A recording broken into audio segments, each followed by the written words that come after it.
Welcome to the Counselling Tutor Podcast, the must-listen-to podcast for students of counselling and psychotherapy. Here are your hosts, Rory Lees-Oakes and Ken Kelly. Hello and welcome to the Counselling Tutor Podcast with me, Rory Lees-Oakes. And always with me, by my side, across the studio monitor, my good friend and fellow therapist, Mr. Ken Kelly. How you doing, Ken? I am very well. How are you today, Rory?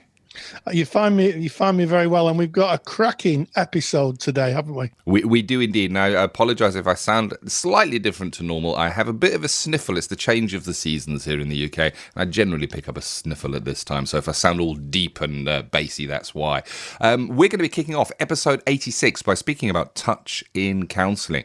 Really interesting topic. Many different opinions on this. Do you touch a client? Is it unethical to touch a client? Is it comforting to touch a client? So we're going to be digging into that and having a bit of a discussion. Then we're going to be going into a serious area with practice matters today, because Rory, you're going to be speaking about working with suicidal clients. Can you give us like a little flavour of that? Yes, I mean, I think it's one of the things that student counsellors or new counsellors coming into practice for the first time get the most anxiety about. And I'm going to be talking about some practical things to think about when first starting your placement to help kind of ease your mind and give you a strategy should a client kind of say that they're feeling that they might want to take their own life. Very, very important topic. Looking forward to that one. And we're going to be ending episode 86 today with looking at group work. So when you're working in groups, does that bring up anxiety for you? And we're going to be kicking that ball around as well. But let's kick off with touch in counselling. What's your thoughts on that, Rory? Well, I've had many thoughts through the years on this. If we look at the literature, interestingly enough, when I first started 15 years ago, there was a lot of literature around touch in counselling. And then about 10 years ago, Means and Thom produced another edition of Person-Centred Counselling in Action. And I remember reading a part in that which said that they'd taken a lot of consideration and decided that given the way of the world, and that was 10 years ago, so, you know, a lot's happened since then, that they think possibly touch, certainly for male therapists, and I think there is a gender issue here, possibly isn't the best idea. My view is it's a very, very difficult one. There are times, and I'll own this, when I've worked with clients and I may have put my hand on their hand just to show some humanity when they're going through a really tough time, when they're really, really struggling, just to see they're not alone. But it is something that needs a lot of thought about. And also, I think that it's about consent. So if someone feels they need to do some touching, they need to ask themselves two fundamental questions, I think. The first is, who's the touch for? Is it for the client, or is it to allay some kind of fear or anxiety within themselves, the counsellor? And if it's the latter, then that's something that needs to be worked on in supervision. And also, I think about consent. So it's about saying to clients, is there anything you need from me? Or, a client may reach out, in which case sometimes it would be, I think, cruel not to kind of respond. But it's always about consent and checking, is this okay? Do you feel comfortable? When I work with clients, even moving my chair a little bit nearer, I always say, is this comfortable space for you? Just to be really clear and really transparent. I like that you kind of identified that there is maybe a gender bias here, that if you are male, it may be a little tricky if working with a female client. And it is a lot to take in, and it's something I will own to struggling with. Because I'm not a touchy person in life. I'm not. In fact, it kind of brings up stuff for me when I have family gets-togethers and it's now the hugging circle. It just makes me feel terribly, terribly uncomfortable. But I have to realise that it's my stuff. And I remember going to supervision with this very topic some years ago, where a client, as you say, Rory, is there anything more that you need from me here, was my words to the client. And the client said, I could really do with a hug right now. And I had to really have a think about that, and it was appropriate. It was client-led within that moment, but I felt uncomfortable at the time, and uncomfortable enough to take that into supervision and really, really explore it. And I think a lot about touch is that appropriateness? Is it appropriate in that moment, in that setting? Is there consent? Is this something that the client wants and not something that you, and you've covered this, Rory, you, the therapist, feel there is a need for, because that's coming from your frame of reference, not theirs. And it's tricky. It just feels like tricky ground. Even now, to me, it does feel like tricky ground. It does. And in fact, Means and Thorns did right and say from a male perspective, it was probably better, probably not to touch, because it could be misconstrued. Interestingly, I have the latest copy of person-centered counselling action, and I can't find that anywhere. It was in a middle edition. It goes without saying that if you're working with young people, working with children, touch is an absolute no-no, because it can be misinterpreted. Children may not be as sophisticated to understand what's being offered, and also within schools and young people's environments, there usually is policies of no touch. So, and one final plea, if you're working with a client and you do give them a hug, put it in your notes. I know it might seem a bit spooky or a bit odd, but put it in your notes. So if a complaint is ever raised, you can say, well, look, I put it in my notes. I have nothing to hide here. I put it in my notes. It is very, very difficult, because we know there's some really strong evidence out there that humans benefit from touch. We are a tactile species. It's just sometimes we're constrained by the society we live in, which I think is sad. I agree. It is sad, and it's always thinking now about where could this go? How could this go wrong? And a complaint regarding touch would be really tricky, difficult, and I'm shuddering. It's an uncomfortable topic. I'm going to be honest. It's uncomfortable for me to even talk about this on the podcast, Rory. It's bringing stuff up for me, and I recognize that's my stuff. And I think that's the thing here. You need to look at yourself and work on that. And I guess one other angle on that is, if a client is asking you to touch, and it is appropriate in that moment, and there is maybe a holding of a hand or maybe a short hug, if that starts repeating itself as a pattern, is the client requiring something more from you than the talking therapy that you were there for? Because it is called a talking therapy for the reason that it is talked out. It's just slippery ice under my feet right now, Rory. Yeah, if you could see the studio monitor here, you'd see Ken squirming. Squirming. Yeah, it is very difficult. And clients who've had historic abuse, clients who may disassociate, you've got to be very, very thoughtful about that, because sometimes it's very difficult to separate the past from the present for some people. So it takes a lot of thought. My view is nowadays, if I'm honest, I don't touch. But if a client instigates a hug, I'll respond. I won't stand back. I won't be a defensive therapist. I think that's the danger. You think being defensive and frightened of showing your humanity is incredibly dangerous for a therapist, because you become cold and, almost Freudian, standing back. The relationship is about a lot of aspects. So it takes a lot of thought. But as I say, one plea, if you think you want to hug the client, you may want to ask yourself, who is this hug for? Is it for the client or is it for me? Agreed. And like you said, Rory, get it in your notes. Very, very important. Great topic. I think this is topic worthy of debate further. I'd love to know what your opinions on this are. And you can share your opinions by going to our Facebook group. Just go to Facebook, type in Counselling Tutor. Over 19,000 fellow like-minded people who are studying counselling or interested in counselling, or maybe qualified counsellors, including counselling tutors, and we can get this debate going. Go and share your thoughts and feelings on that. But moving away from touching counselling into practice matters, a serious, and I think before we met, Rory, you said the real cliff face of what we do in counselling, working with suicidal clients. Can you kind of give us a flavour of what we can expect? Yes, I'm going to be talking about setting the ground and being very, very clear on, what to do should a client disclose to you that they're thinking of taking their own lives. That's the headline, basically. Important, and we're going to pick up with Practice Matters after this short message.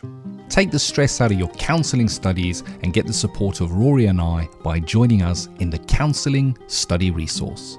See how Counselling Study Resource can help you. Visit counsellingtutor.com. That's counsellingtutor.com.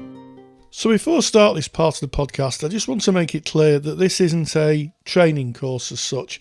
This is observations from my own practice and also teaching students for a number of years, to be able to have some strategies in place should a client disclose they're suicidal. If you want a training course, you should enrol on one, and they're usually for around 1 or 2 days. So one of the anxieties that comes up time and time again for student counsellors is if a client discloses they're feeling suicidal.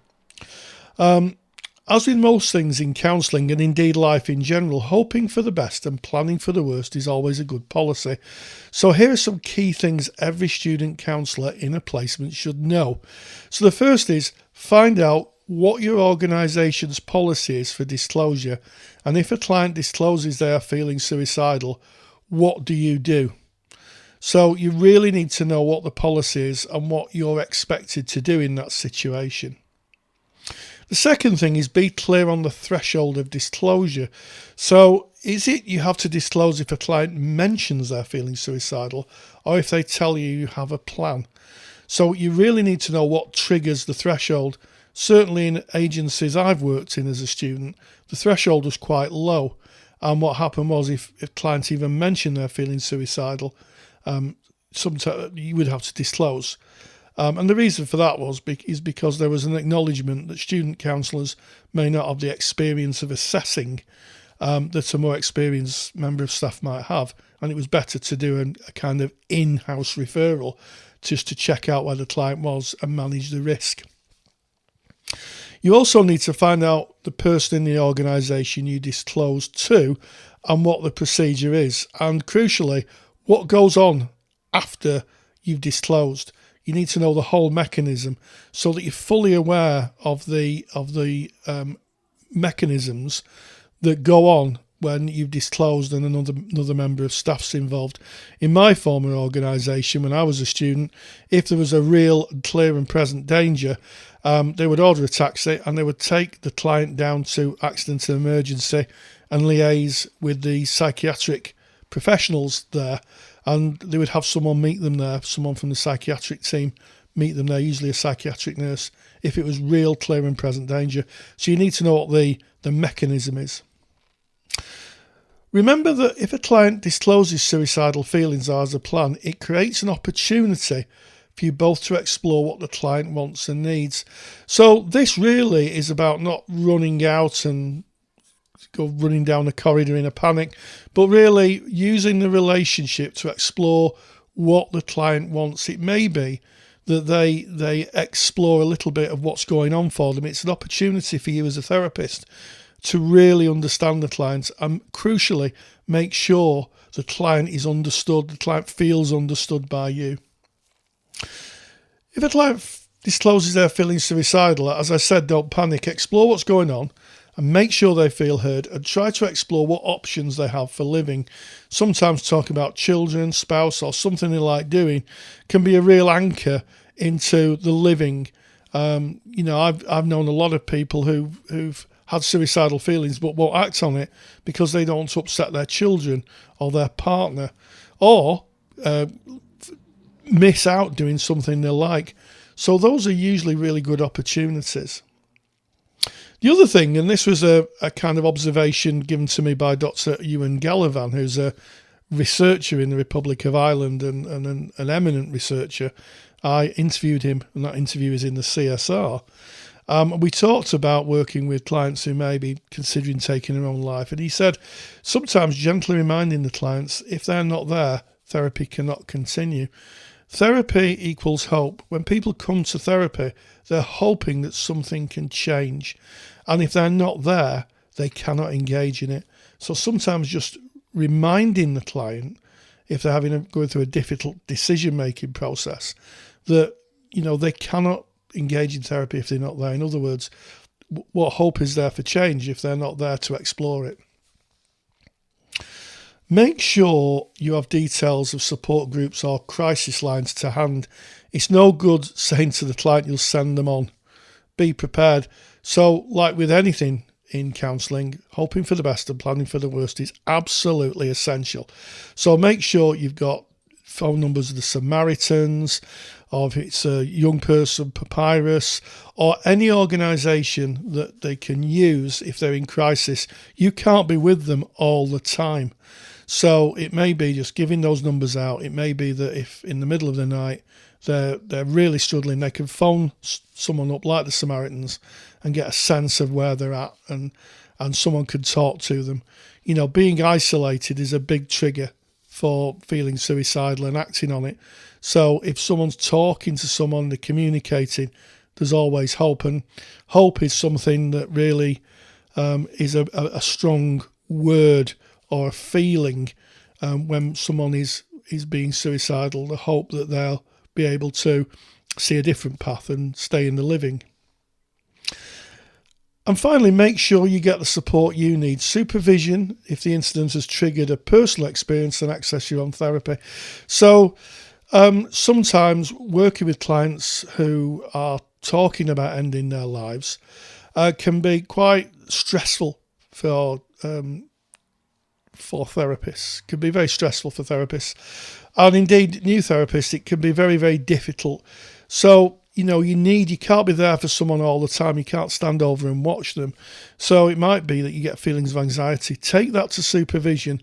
But also, if it's overwhelming and maybe you've had suicide in your family history or someone you knew and it triggers you, then access personal therapy or your own support network. Really, really important, that. So with those ideas discussed, I'm going to kind of go on to some suicide myths and facts. And I'm grateful to the Samaritans, an organisation founded a number of years ago by Chad Varra, who developed a system and a help and support for people who are maybe feeling suicidal. And I've put the links, those essential links and contact details in the handout, so make sure you download it. So the myths are, once a person has made a serious suicide attempt, the person is unlikely to make another. The actual fact is that people who have tried to end their lives before have a significant risk of dying by suicide than the rest of the population. It's almost like they've crossed a line and it becomes easier to cross the second time. So if someone's had or attempted suicide before, then you have to think about the risk more seriously. The next myth is, if a person is serious about killing themselves, there's nothing you can do.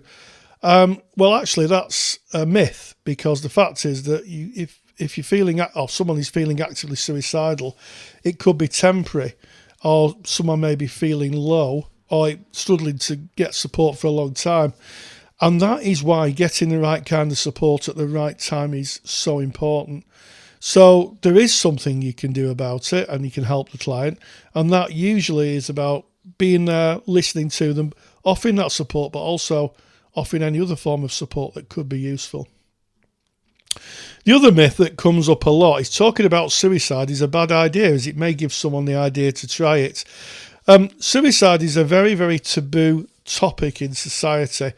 And a lot of the time, people who are suicidal don't want to burden others and don't want to discuss it.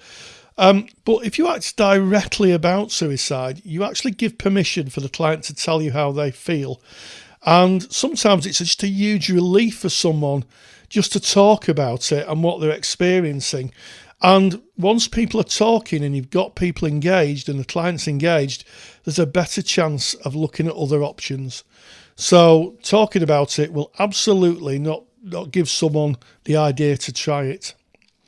Another myth is most suicides happen in the winter months. And in fact, suicides are more common in the spring and summer. And I asked Dr. Ewan Gallivan why that is, and he said he didn't know, but he was surmising, and the people who did the research with him, that possibly it was because with the summer weather, people feel more active and may be more liable to act on what's going on for them. Another myth, and this is a particularly cruel one, and I hear it a lot. People who threaten suicide are just attention seeking and shouldn't be taken seriously. People who threaten suicide, and I think threaten is a bit of a tough word, should always be taken seriously. It may be they want attention, and it's a way of calling out for help. And if you give them the help, it may very well save their life. And finally, people who are suicidal want to die. The fact is that the majority of people who feel suicidal do not actually want to die. They want to live the life they have. It's a small distinction, but a fact that's very important, and is why talking through other options at the right time is so vital.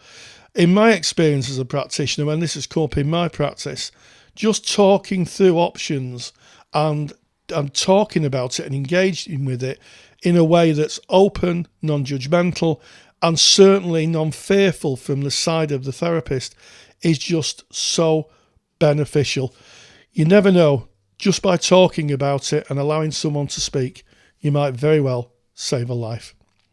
So I'll put some links in the handout. Make sure you download it and make sure you have those links to hand. You may never know when you may need them. Thank you as always, Rory. So important. And I've had in my practice career a number of clients at least mentioning that they have thought about it. It is something that will come up. So maybe a podcast episode worth noting, writing down and revisiting from time to time. Really important topic. And of course, you can get Rory's super duper handout on preparing to work with suicidal clients or clients that may disclose suicidal thoughts. And to get that, it's really simple. You just go to our website. That is counsellingtutor.com. That's where it all happens.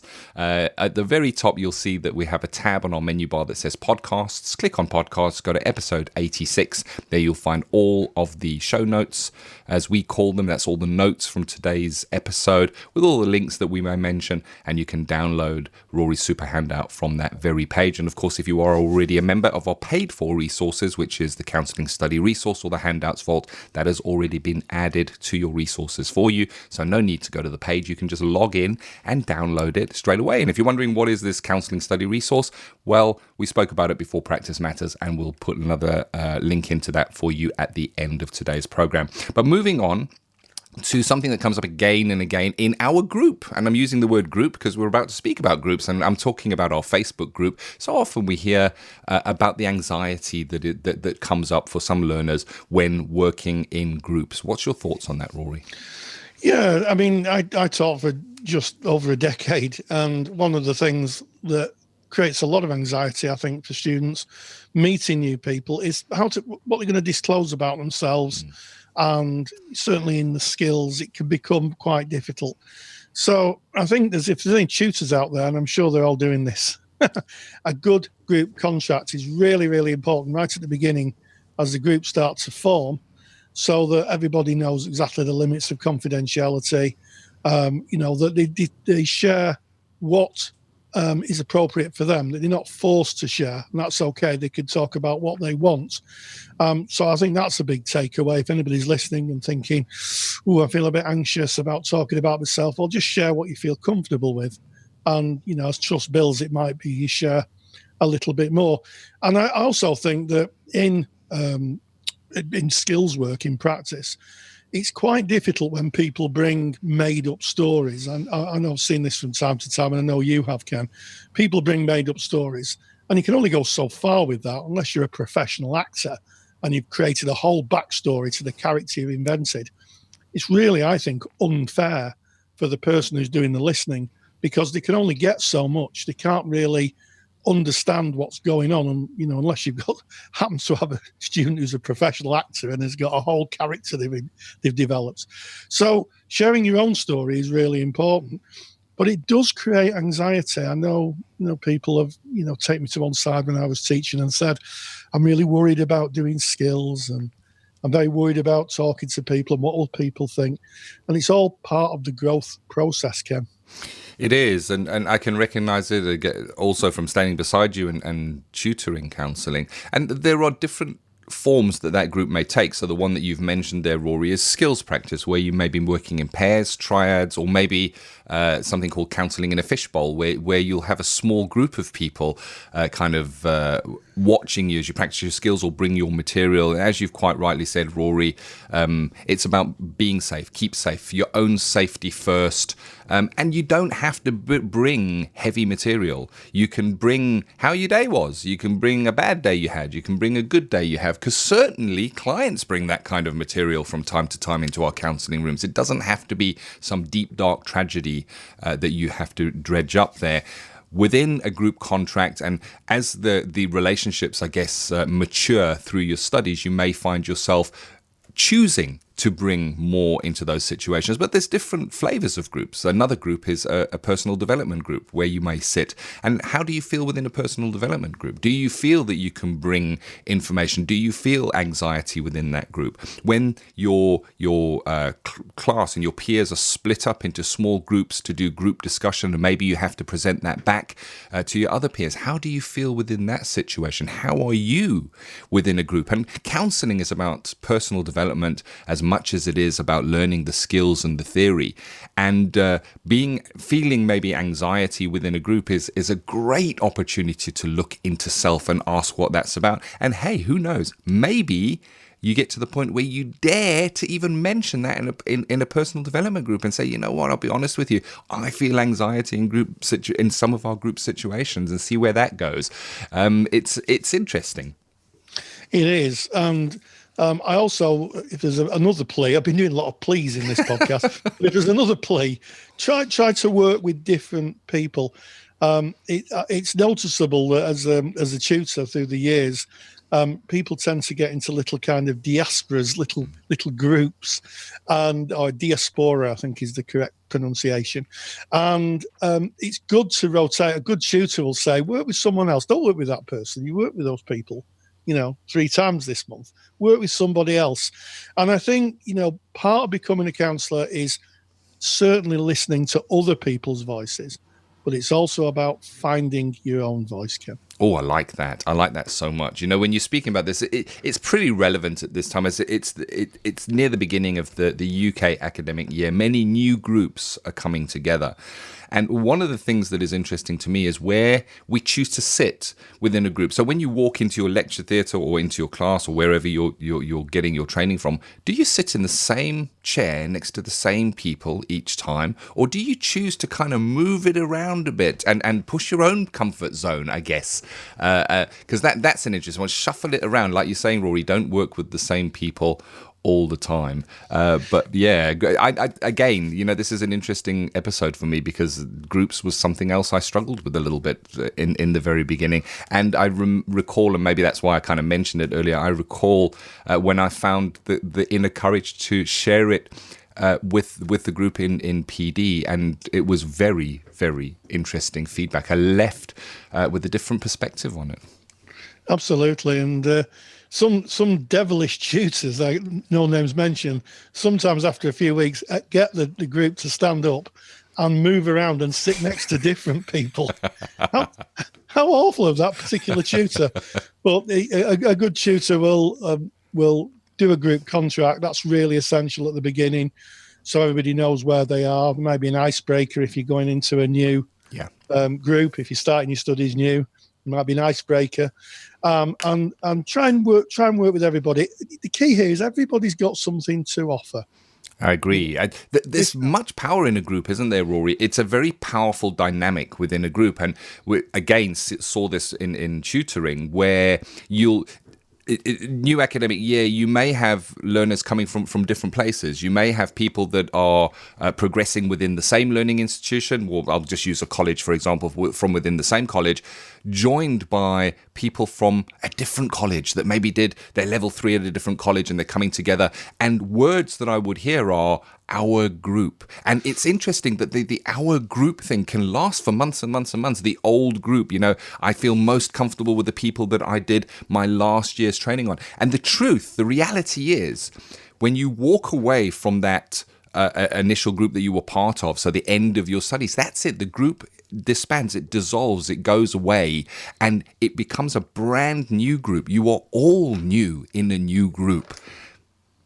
Absolutely. And that newness can really kind of show itself because as people change, certainly I think in level 4, when people go into the practice years, that is where real personal development kick in. And I know from my own experience, and I know that probably some of my ex-peers may listen to this, is that, I was very close to some people initially when I started. And at the end, quite frankly, they were just people I used to pass in the corridor. And I guess that's the nature of growth. We would work together, but I became closer to other people as I progressed through that 2-year diploma, and they did as well, and that's a very natural thing. It just goes to show there's many people in your life that can have a really good influence. So don't limit yourself is what I'd say to just a small group of people. Try and network and try and meet other people as well. It's useful. Indeed. That is episode 86, Counselling Tutor Podcast. We opened today speaking about touch in counselling. Rory went into practice matters and covered working with suicidal clients. Just want to mention on suicidal clients, if you are a member of our counselling study resource, if you log into your counselling study resource dashboard, click on the continuing professional development section. There is a fantastic interview that Rory did with Dr. Ewan Gallivan on working with suicidal clients. Really worth a listen. If you're not a member of the Counselling Study Resource, the information to join will come up in just a moment. And then, of course, we closed off today with working in groups and looking at the anxiety and your part in that group. Great episode. Absolutely. And as always, stay grounded and stay safe. Take the stress out of your counselling studies and get the support of Rory and I by joining us in the Counselling Study Resource. Counselling Study Resource, or CSR for short, is the world's most comprehensive assignment guidance and study support resource for students just like you of counselling and psychotherapy. See how Counselling Study Resource can help you. Visit counsellingtutor.com. That's counsellingtutor.com. Thank you for listening to the Counselling Tutor Podcast.